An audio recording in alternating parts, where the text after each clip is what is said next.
Hey everyone, I'm Wa. And I'm Chris, and welcome to DocuSweeties. We're two longtime friends who discuss the riveting and sometimes crazy world of reality TV and docuseries. Yes, but through our own lens, which can be mysterious, can be troublesome, can be very emotional, can be what the what?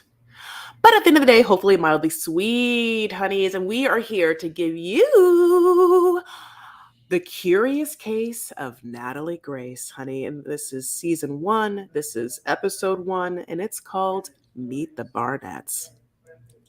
Yeah. Yeah, honeys, a new docu-series. So, going in, I'll tell you, I did not know this story at all.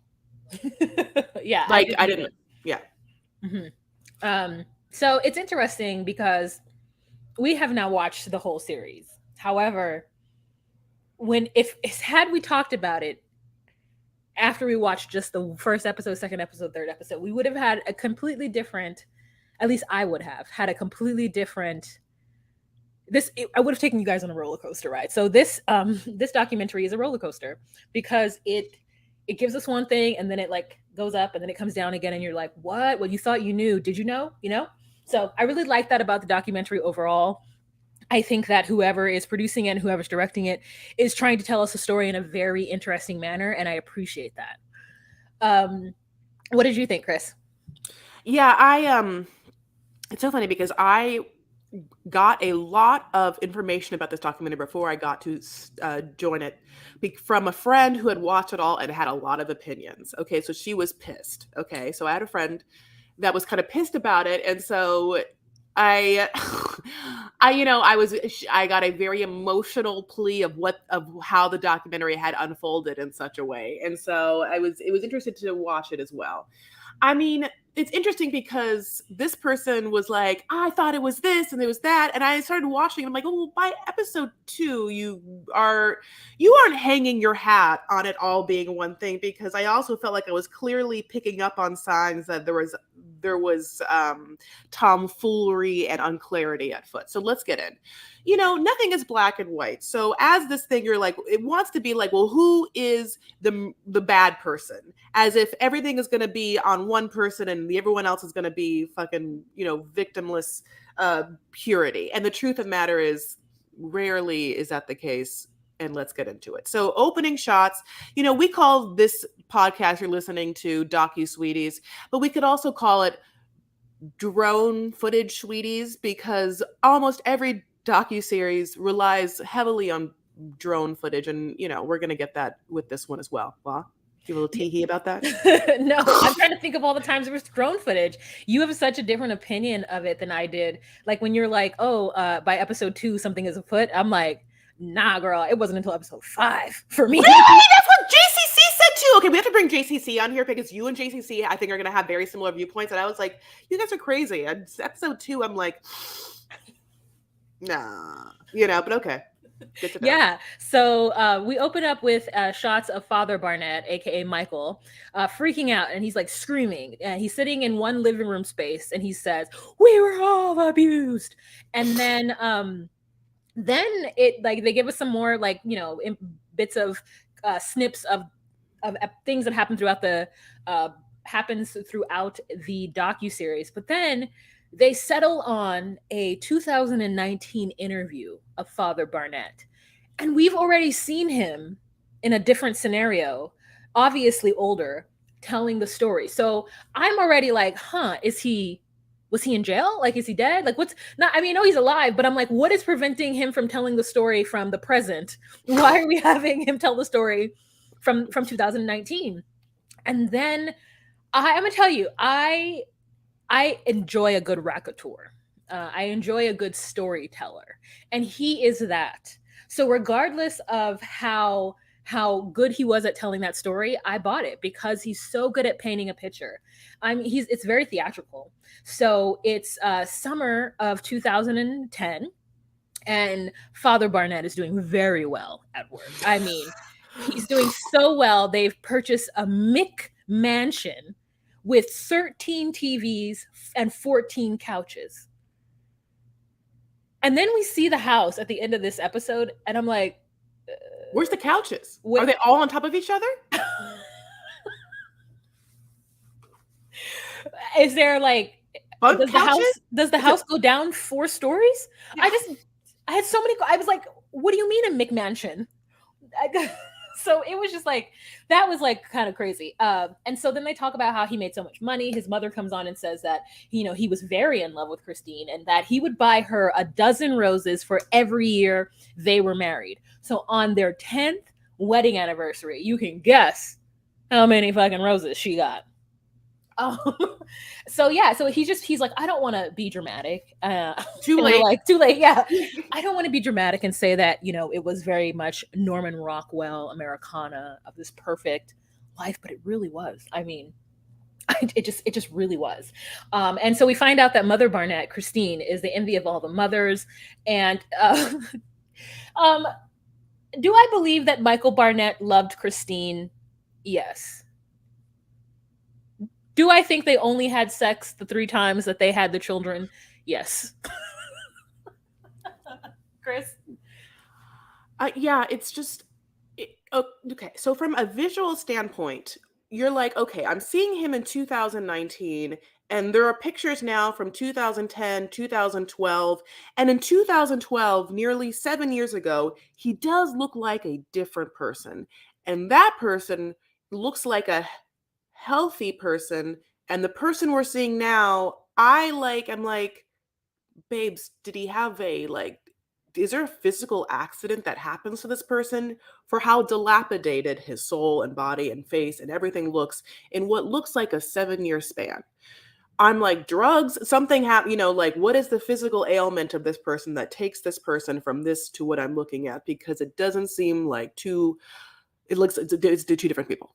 So anyway, having said that, and also, yeah, as Wa said, he is talking himself up in his success in such a way that also begs like a boastful question to me of like, I don't know, he wants, it is obvious his objective at every time is to paint a narrative like a lawyer. You know what I'm saying?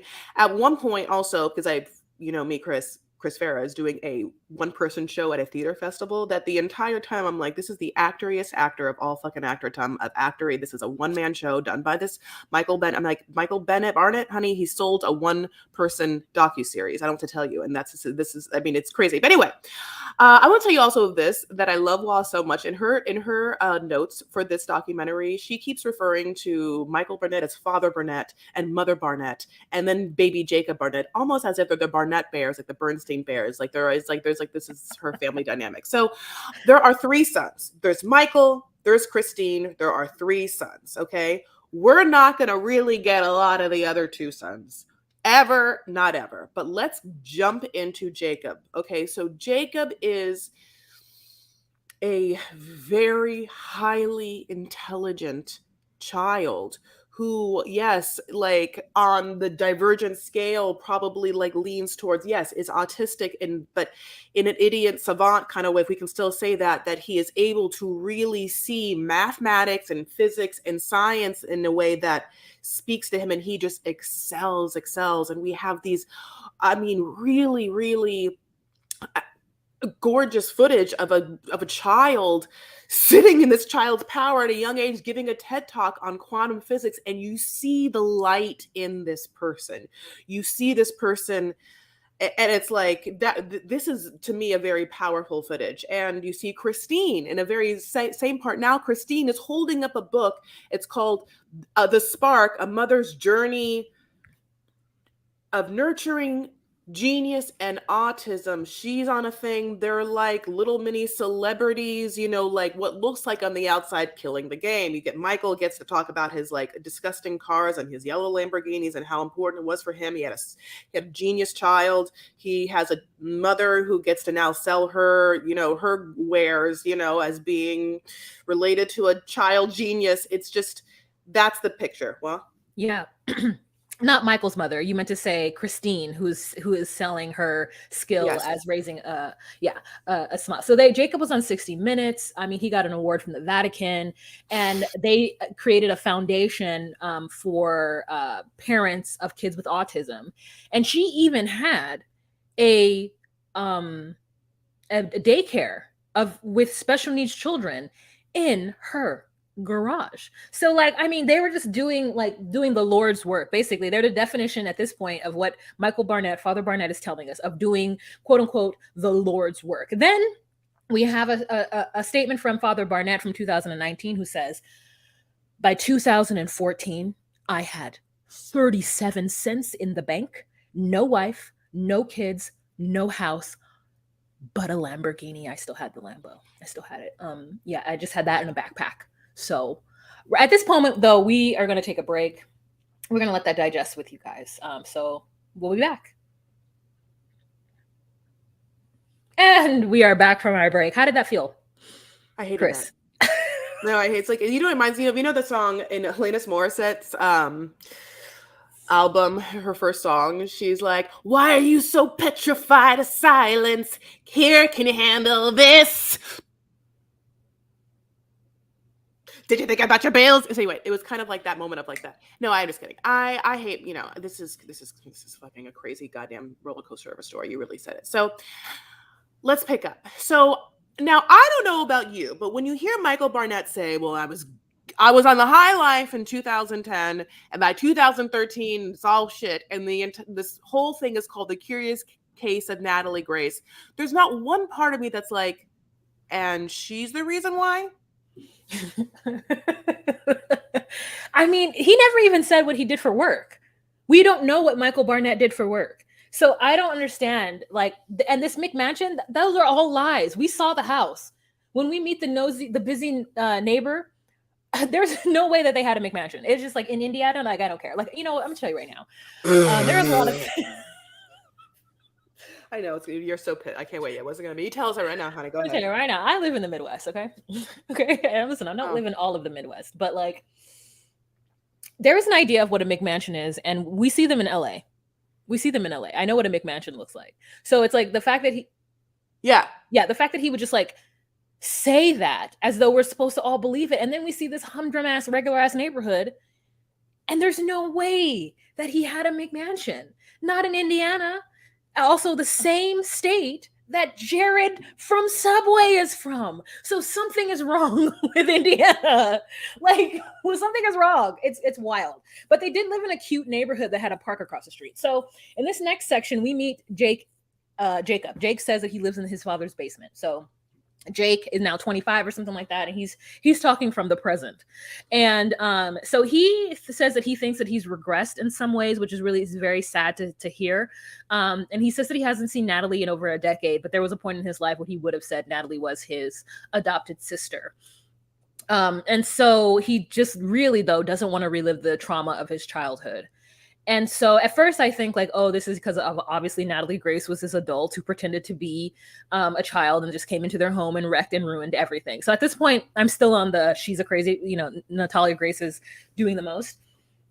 And then we go back to Michael, and he's like, oh, we were doing so well in our lives that we thought, well, you know what, let's open it up and adopt a child. So we were going to adopt a child from Haiti. Her name is Gilberta.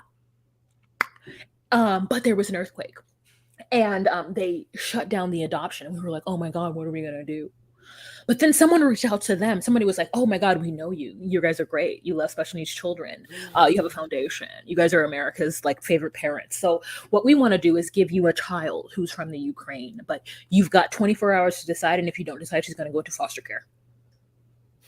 So me and Christine, we thought it was divine. It was come from God.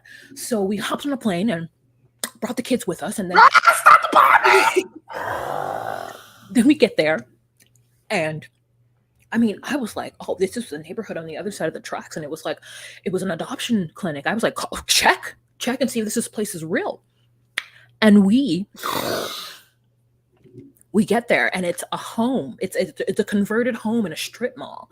So we're there, and we're so excited. I mean, we're gleeful. We're just like, we're out of our minds. Okay, we get there. And we wait for over an hour, and we get to see this Ukrainian birth certificate, and they have us in this door, and we're looking through the keyhole, trying to see our daughter through the keyhole on our knees, like we're in the secret garden home. Yeah. Chris There's like because the fucking whole a you know keyhole. the way it looks. It's like Alice in Wonderland, like, and you would put it in. Yes, I mean Chris, this Chris, person a is insane. fucking That's why I'm like, this is episode 1. So I am watching this and I'm like, what am I seeing? Who is this person? His energy is so, I cannot, and I'm just like, oh God. Chris. No, he Chris, is wait, the let me man's finish. wans. Okay. Let me finish telling the fucking story, okay? You're welcome to. Okay, so me and Christine were peeking through the keyhole, trying to see our daughter. And we see the old family. They bring her in and they drop her off and leave. So basically, what they did is flew in, drop her off, and flew out again. So, me and Christine the day before are just so worried that Natalia won't like us. So worried that our baby girl that we're just ready to love is going to feel like we're not her real parents. And then Natalia runs in the room and she's just screaming, Mommy, Daddy, Mommy, Daddy, Mommy, Daddy. And it was just like, listen, within itself, without context, that is one of the greatest 5 days of my life. When he says it's one of the greatest 5 days of his life, I was like, sir, take a bow and exit stage left and then come back out for your encore. Because it was, Chris, I mean, you guys, this is the way they told the story. This is the way he told the story. So if you have not watched it, please watch it to know that I am telling no lies. What was the performance you just got was like such a much more timid, insular performance than what this man actually did. He's a clown. I mean, he is like commedia dell'arte big. It is I don't know. It is listen, whatever. Okay, so let me also say this. Every time they show a picture of Natalie, I am like, this woman is beautiful. I think Natalie is gorgeous. I think that she's beautiful. Like she has gorgeous, gorgeous eyes and like, I think such a beautiful face. And so another whole part of me is like, it's hard for me just in the energetic list of looking at this person, not hearing from her, to just to just put on her what they want me to, especially coming from this person. Like I'm having the entire time a thing where I'm like, what? Yeah, anyway, so that's how I went in. That's how I'm going in. Again, it's starting to be obvious though, because we've seen one child and we're not going to see the other. We don't hear from Christine. It's early on who we're getting a lot of. You know what I'm saying? And I'm going to say this also. The Jacob part is so sad for me when he says that he feels like he's regressed. It's obvious that he has. It's obvious. I mean, like the smallness of this person. Yes, it is incredible, and I think he is one of the victims of this. Anyway, go. Okay, so they go to Disney. Yeah, you just see more pictures of the sons blocked, and so I'm just like picking up like those sons. Where are they? Like, and as you're watching episode 1, you're like, is Christine in jail? Is Christine dead? Are the kids dead? Or like everything is like, because I don't know anything about this case. It is curious. I put they get home, but they get to the hotel. And this is another sorry, let me just say this. You guys, I'm gonna take another little moment and do Father Barnett. Okay, here we go. That's great. No, that's great. So we get to the hotel. Oh God. And I hear a shout. And it's a I'm not playing, Michael, you better get in here type of shout. And I get to see Christine. I go into the bathroom. Christine's face is white, like she's seen a ghost. And then she's like, Michael, look. And I look down and I see pubic hair. And we're like, who is this stranger? Scene. Okay, let me just say this one thing. This is the one thing about this thing that I saw that I was like, listen, it's not your child. If it's your child, you're allowed to go in there and look to see if your child has pubic hair. But for some reason, it just felt really violating that she brought in this man to look at this girl's pubic hair. I was like, and like, how did they do it? Like, it was the way he described it. I'm like, was she just in the tub or was she sitting in the toilet? And then you have two adults staring over you like, No, that part where I was like, no, that's fucking weird. So, anyways, back to let me be Michael. So we Google how young can someone have pubic hair, and we see 8, and we're like, okay, whatever. We are people. We love Natalie, and so we want to live with her anyway because those other people just gave up on her, and we weren't going to give up on her.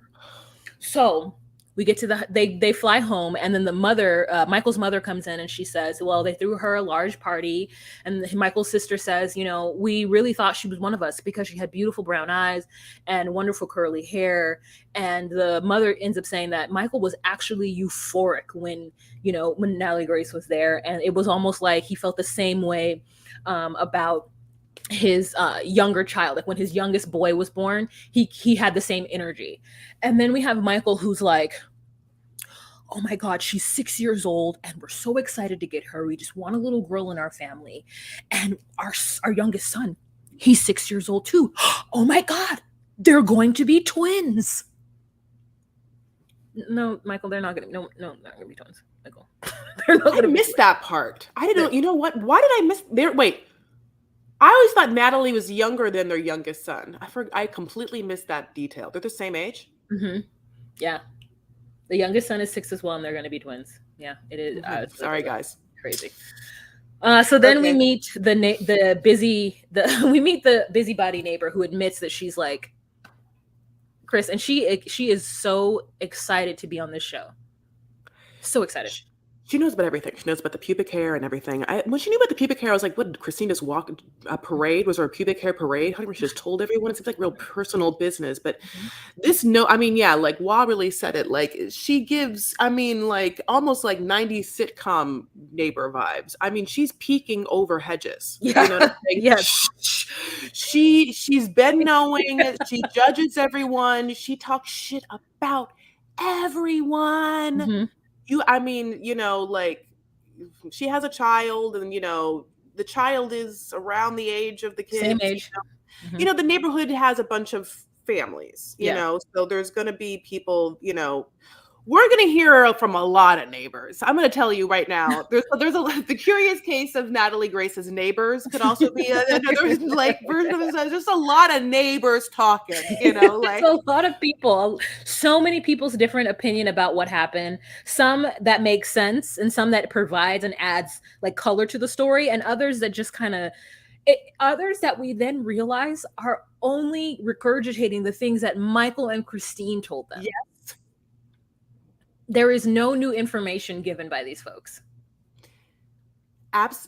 First of all, very astute. Second thing is also we know Michael to be someone who is not afraid to share every opinion and to make sure to like that the narrative writes. But then side note is so there was producer assistants from this documentary that literally were like, we need people to be on it, and they just were like, where do they live? Hi, we're doing a documentary. Do you want to make like $500 to do this documentary and talk about this person? And they just kept like, that's so anyways, because there also are the people that aren't being talked to in this documentary. Like, I don't want to, okay, we'll get into that, but like official people. Yeah. Like childcare, represented, like there's a lot of people that we're not getting. It's a lot of nosy neighbors. Anyway, so yeah. So the nosy neighbor, like, she brings out a yearbook. She's like, girl, she's like, there's Natalie Grace. She's so cute.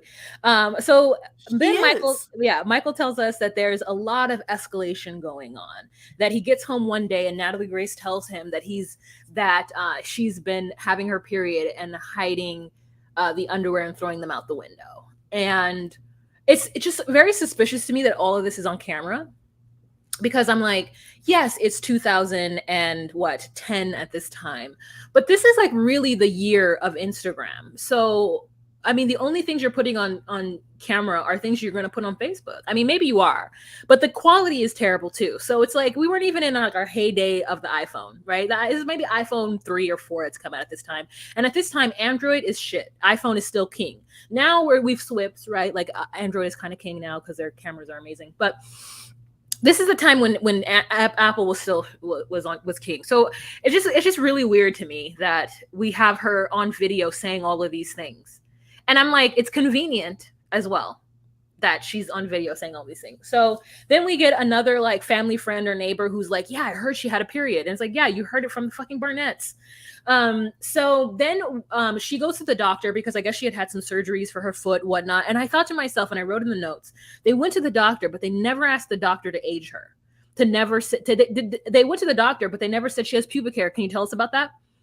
Yeah. They were like, they never went to the doctor and they said, hey, she's having her period. Should we do something about this? They never did that. They just had surgeries. And so that's another thing that I was like, what the fuck? Like, I mean, not to say, I don't know how doctors age people. I don't know if they like get a little bone marrow and see how old you are. I don't know what they do, but they should have done it if they were worried about a person who might be masquerading as an adult living in their home. And so then they start talking about how she, parents take her to then they start talking about how she just started doing other things. Like she would like, shit on herself and then reach into her pants and try to smear it on her twin. And it felt clear that, she was very, very dangerous. And then from Michael's own words, they took her to a therapist, a licensed therapist. And the therapist said, oh, you don't have a problem. I mean, she is the problem. She's a psychopath. And I'm like, where is the data? Can we get a screenshot of the fucking paper that says child is most likely a psychopath? Because at this point, we have no information that is like documented. It's all coming from a 2019 interview from an actor extraordinaire named Michael Father Barnett. I want to say the thing, you're right. You're so right about picking up things like, yes, they never go to like a pediatric doctor just to say anything about whether her age. But then this part, then he's going to let us believe that they find out she's a sociopath. Nothing really changes. Yep. Okay. It's like literally they find that out. And then they say the following things. They go, two things happen. They're going to paint now Natalie as someone who hides knives and is like threatening them. And, almost like Megan or some sort of like horror movie character that's over their beds, which is like this. They start to set that thing up. And they also give us this moment where instead of going to like, again, a doctor that's going to help her, they're like, well, no, what we do is we bring another doctor in that knows someone with the same dwarfism of the same age. And then they bring in like a 6-year-old and then they realize that she looks different from the 6-year-old. And a doctor, assuming, is watching that happen. Mm-hmm. But he's not there to talk about it. Or they have the mom who's just kind of also, like, she looked different. Yeah. Like, it's so... And they have that little girl, too, who's like, I remember meeting her and she looked different. They don't really hang out of her again. It's like... Yeah. So they give us a piece of information like she's labeled a sociopath. And then we're just supposed to be like, oh my God. And then they don't change the course of living, which then be like, so you knew that at that time and you just kept going, but it's like very confusing. This is very the curious case. Anyway, yes. Well, there's part of it that I can believe, and only because I watched some other show like a couple years ago.